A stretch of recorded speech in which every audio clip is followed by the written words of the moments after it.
Well, hi everybody. So today I'll be going over Flying Iron's Hellcat.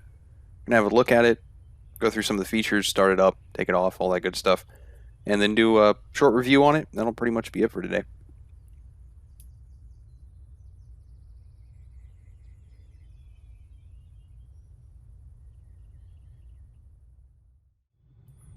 Alrighty, well here we are in the Hellcat. Take a quick spin around the cockpit real quick. The model and texture quality in here, though, are really quite good. Really have no complaints. I mean, everything looks real nice even when you get up close and everything like that. So we'll go ahead and run through the tablet, go through some of the features, and get the thing started here. Alrighty, well, we'll run through the tablet here real quick. There are two ways to get a hold of this thing. The first one is where the tablet's actually located over here on the right side of the seat. The easier way to actually get it, though, is up here, kind of on the right side of the instrument panel. There's just a click point here, and it'll bring it up for you. But it's a pretty standard Flying Iron tablet. You got your checklist, V-speeds, live data, stats, loadout. This is where you're going to add your drop tank if you want to put one on. The autopilot, and workshop. Now, workshop is new. Assuming that I have read the manual properly, this is basically just going to track the wear and tear on the plane. It's not really going to have any effect on how the plane behaves or how it performs. So it's kind of just a neat little thing that tracks how the plane has been worn, but it doesn't seem like it has any effect on anything. And then we have settings. So we can hide or show the gun sight here. When we get rid of the gun sight, we get the GPS unit to pop up in its place. We can hide the stick if we want. We can swap out the World War II pilot for the Asobo pilot. You can hide the pilot if you want. You can get rid of the spinning propeller. And then we have simplified ground handling. Right now this is in realistic mode. I don't think that they're necessarily wrong when they say you probably should have rudder pedals to do this. You can do it if you don't have rudder pedals, but you are going to have to map something to the left and the right wheel brakes so that you can more easily turn this thing. But my suggestion is, if you don't have rudder pedals, to just turn simplified ground handling on, and it'll tie the left and the right wheel brakes to your effectively your left and your right rudder. And it'll make it a lot easier to turn the plane without rudder pedals. It is actually a pretty good tail dragger representation.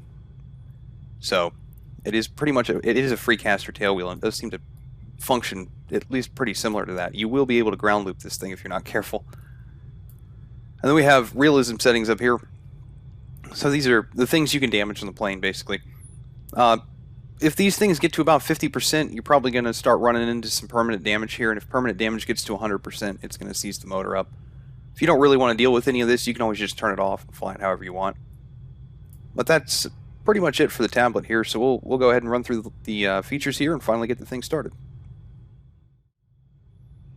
Well, I'm going to count the drop tanks as a feature here, so if you want to drop the drop tanks, you just kind of got to pull this little handle here on the left side of your seat, and it'll drop the drop tank for you. We also have war emergency power, and the switch to turn that on is kind of up here on the left side of the cockpit in front of the throttle and everything.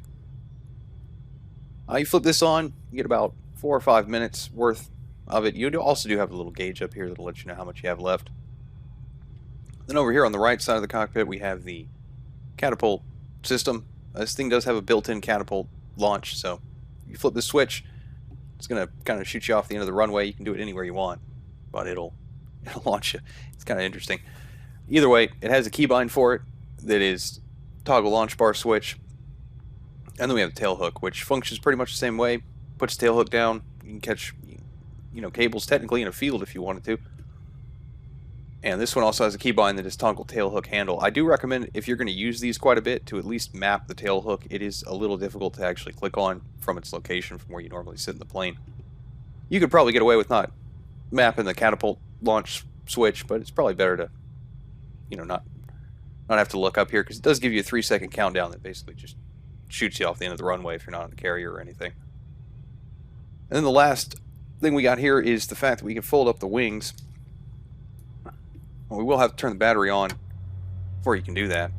We'll want to come up here to the sort of center pedestal and we'll unlock the wings. Then we'll come back down here to the back of the cockpit here on the right side, and we'll just fold wings so it's forward, and we'll start to rotate the wing up here. We'll do these one at a time, so that one will come up, and then this one will come up.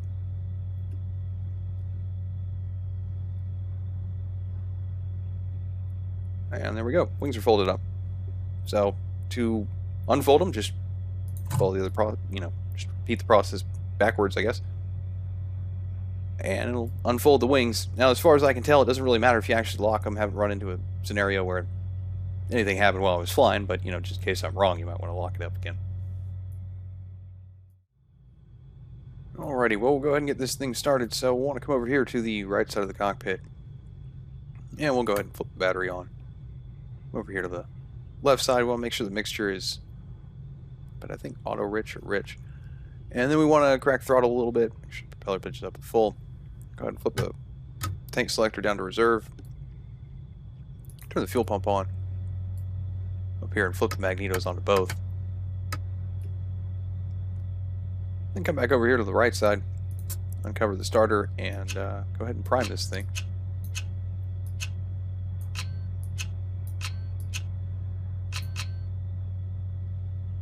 Then click on the starter. You probably will actually have to hold the starter down until it does turn over.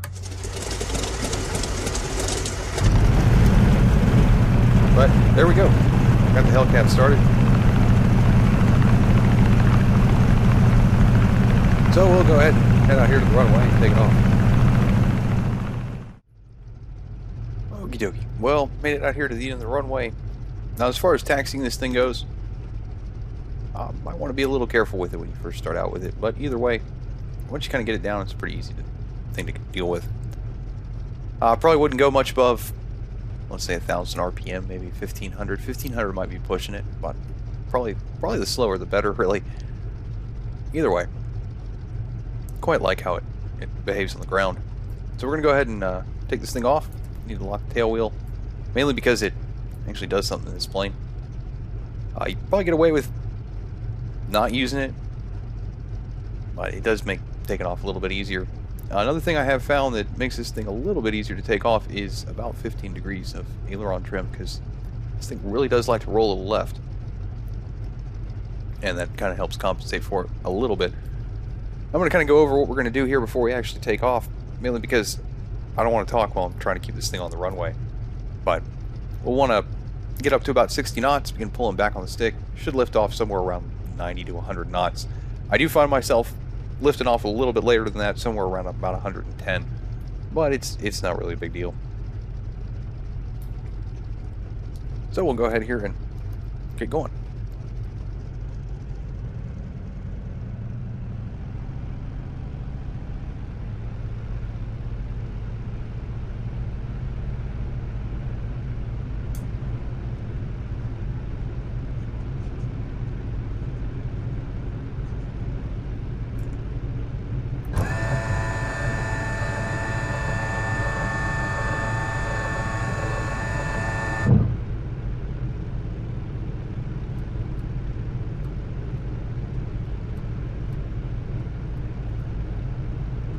Alrighty, well, if you are flying this thing with the damage setting turned on, you're probably not going to want to go above about 44 on your manifold pressure and 2700 on the RPM there. I will damage the motor. If you go beyond that, you can probably get a little bit of time. You can probably push it at least a little bit, but eventually it will start to damage the motor. So, just keep an eye on all the temperatures and all the rest of that stuff and all the pressures, and you should be fine. But again, I haven't had any problem with it as long as I keep it at like 44 and 2700. So there's that. Now, as far as how it flies, it is quite an enjoyable plane to fly. It's a little difficult to take off. Once you get in the air, it's actually quite nice. Again, it does roll to the left quite a bit. 15 degrees of aileron trim does seem to really compensate for that pretty well. I might need to tweak that a little bit, but it's a good starting point for it. It's got kind of a slow roll rate, not a complaint or anything like that. You can always speed that up with a little bit of rudder. It climbs pretty well. It's a pretty fun plane to actually fly. Now, as far as how fast it is, you're probably only going to get something like maybe 250 out of it in level flight. Turn war emergency power on, you probably get maybe 280 out of it. But it's not particularly fast. Now, as far as the stall speeds go, you're looking at 62 knots or so with flaps up, 53 with them down. Now, as far as its stall characteristic goes, I like it. I will say that sometimes I think it's really good, and sometimes I am confused as to what it's actually doing. It seems to have 3 kind of different stalls to it. It will either kind of do the standard stall where it just kind of spins, and then sometimes I get put into something that's similar to a flat spin, but it's not quite a flat spin. And then it does this really weird one where it just sort of starts pitching the nose up and down while I'm spinning. So that's usually the one that I don't get out of, and I usually end up hitting the ground. So, but overall, it's still pretty good. I quite like it. I do think the way they've done the tail wheel here is actually quite good. Now the other thing in here is the supercharger, and the supercharger is kind of interesting. It's actually automatic for you, so you're not going to be in control of it. It is a noticeable difference when it kicks into low gear and it kicks into the high gear, but it's going to happen for you in the low gear somewhere around 12,000 feet, and then it's going to kick into the high gear around 2,500. There was a reason why they set it up to be automatic. It was covered a little bit, at least in the manual, something about the way Microsoft Flight Simulator works and how they could do it. Not entirely sure, but either way, it does seem to actually have an effect on the plane, and it does sort of change the performance of the plane. So it's not bad. I think there was something else mentioned in the manual that if Microsoft Flight Simulator makes it so that they can actually do it, I guess the proper way, they're going to update it and change the thing so that you actually have control of it. But as of right now, you don't really have control of it. So we're a little bit out from the runway here. I'm going to skip to the point where I actually come in here for a landing. So I'll see y'all back here in a second. Alrighty, well, we'll want to be below about 155 knots before we put the gear and the flaps down. Probably want to stay somewhere around maybe 2,000 RPM to kind of keep it in the air once they've come down. But either way, want to come in here probably around 150 knots. We will want to set down around about 80. Seems to be about the best speed for it. Go ahead and reduce the throttle here, just kind of let it get it settle itself down. Now, if for whatever reason you get into trouble, you can always just put the tail hook out.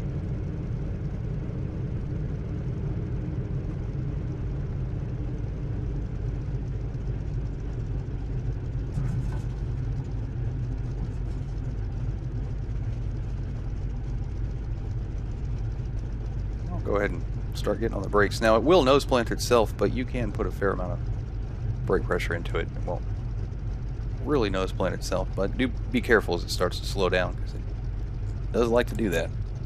Alrighty, we'll go ahead and unlock tail wheel here so we can actually turn. But that's pretty much it here for the Hellcat. So we'll go into the review here next, and that'll be it for the day. Alrighty, well, the Hellcat is about $32. You can pick it up from Flying Iron's website. I certainly don't think it's overpriced or anything like that. I like it quite a bit, and the short version is that it's all around a pretty good plane. I will say that my first ground loop was a little surprising, but it's part of what I like about this plane. The model quality is great both inside and outside the cockpit. As far as the inside goes, I didn't notice anything I could honestly complain about. The exterior is pretty much the same way. The model of the engine is rather detailed, same goes for when the wings are folded up.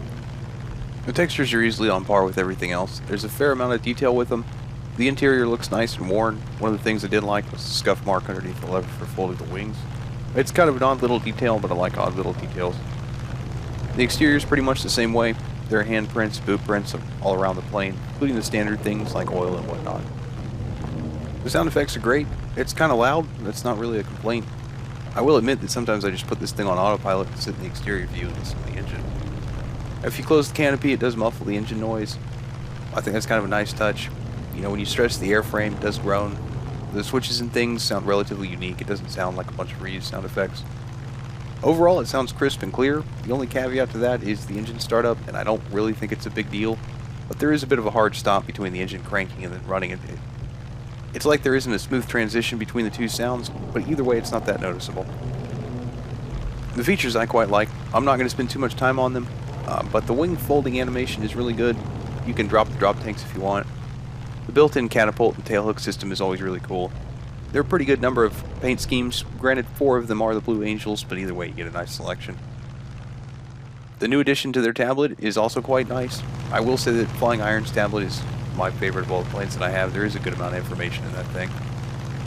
And you get some neat stuff with this one. The flight model, I think, is pretty good. I'm going to start with ground handling. I think their free caster tail wheel system works out pretty well. It is possible to ground loop this thing. I won't say it's easy to do, but it can happen. The other thing to kind of be aware of is that there is no way to disable the free caster. It'll still ground loop you regardless of which mode you're in. And all simplified ground handling really does is tie the left and the right brakes to the left and the right rudder. If you don't have rudder pedals, I don't think it should deter you from buying this thing. I flew it around with and without my rudder pedals, and I honestly found it a little bit easier to take off while using the twist of the joystick. Again, I don't think not having rudder pedals is a big deal, and I don't want to make this seem like it's much more difficult than it actually is. It does roll pretty bad to the left. That's not a complaint. Again, like every one of my reviews, I've never flown one of these, so I don't know how it really is.